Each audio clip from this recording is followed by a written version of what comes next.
ترکی میں اسلام کا نام لیے بغیر رجب طیب اردوان نے، اچھا اردوغان نہیں ہے، خیال رکھیے، اصل نام ان کا ایردوان، الف یہ رے ایر دال والی ایردوان۔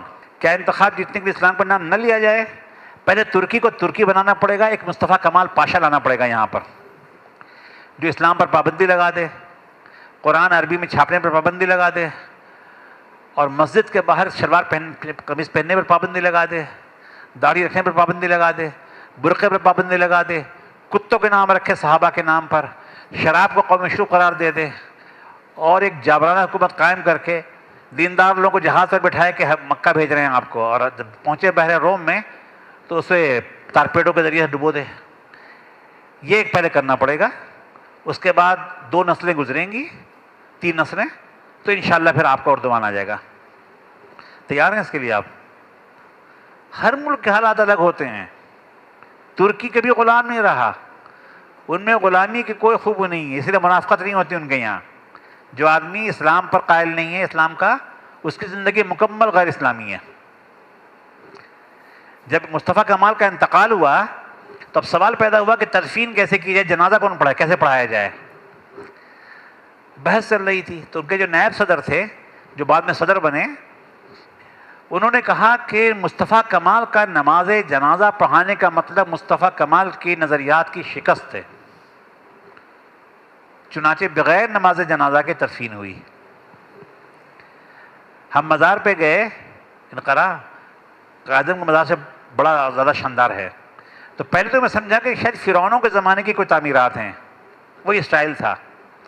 اندر داخل ہوئے، بہت بڑا ہال، اس میں ایک قبر تھی، تو وہاں فاتحہ پڑھنے پر پابندی ہے، آپ دعائے مغفرت نہیں کر سکتے۔ ہم نے کرنی بھی نہیں تھی۔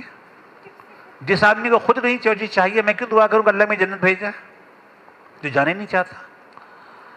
آج میرے ایک دوست تھے جو امریکہ سے آئے تھے، انہوں نے کہا شاید چھت پر دیکھیں، چھت پہ غور کریں گے، دیکھیں یہ ڈیوڈ اسٹار بنا ہوا ہے اس طرح سے، ایسے نظر نہیں آتا، غور کریں گے تو نظر آئے گا ڈیوڈ اسٹار۔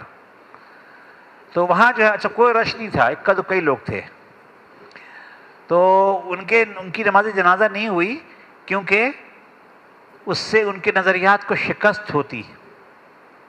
ترکی اس انتہا پر پہنچ گیا تھا۔ آج بھی صدر کھل کر کے نہیں کہہ سکتا کہ ترکی اسلامی ریاست ہے، وہ ملت ملت کرتا رہتا ہے، اس لیے کہ ملت اس کا متبادل بنایا ہے، اس لیے دستور آج بھی سیکولر ہی ہے۔ انہوں نے فوج کو، عدلیہ کو، اور جو اور لوگ تھے ان کو کمزور تو کیا ہے، لیکن مکمل تبدیل تو نہیں کیا ہے نا، اور یہ خطرہ آج بھی باقی ہے۔ ایک آدمی کو شوٹ کر دیں، پارٹی میں کوئی ایسا شخص نہیں ہے جو سب کو جمع کر کے رکھ سکے۔ اللہ سے زندگی دے، جہاں تک وہ لے آیا ہے، ہم سے بہت پیچھے ہیں ابھی وہ اسلامی لحاظ سے۔ نواز شریف صاحب کوشش کرتے تھے کہ وہ ادھر آ جائیں، کہ ترکی یہاں ہے نا، اس کی تعریف واہ واہ ہو رہی ہے تو ہم یہاں سے یہاں آ جائیں۔ ارے بھائی، یہ پسپائی ہے، یہ پیش قدمی ہے، یہ پسپائی ہے۔ تو اس کا ہمیشہ سمجھیں کہ ہر ملک کے حالات الگ ہیں، قومیں الگ ہیں، تاریخیں الگ ہیں، ان کو نظر انداز کر کے کچھ کرنے کی کوشش کریں گے تو ناکام ٹھہریں گے۔